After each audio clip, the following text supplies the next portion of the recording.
জীবনে আপনি এরকম মানুষও দেখবেন যারা এটা বলে, ভাবে, নিজেকেও বলে যে উনি সেই এমন ব্যক্তি যার মতো আমি হতে চাই।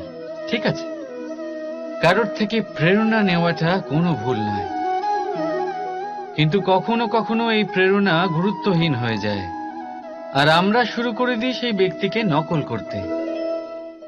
এখানেই থেমে যায় আমাদের উন্নতি। এবারে দেখুন, সংসারে শত কোটি রঙের ফুল আছে, কিন্তু তারা কখনো একে অপরকে নকল করে না। নকল করে না তাদের রং, নকল করে না তাদের সুগন্ধ। তাহলে আমরা করি কেন?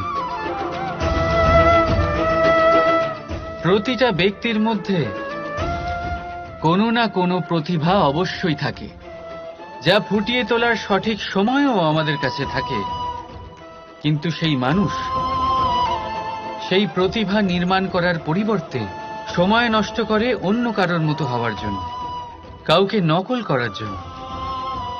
এটা করবেন না। সময়কে ব্যবহার করুন নিজের অস্তিত্ব নির্মাণ করার জন্য, কারণ কারোর ছায়া হওয়ার থেকে ভালো আপনি কারোর জন্য প্রেরণা হয়ে উঠুন।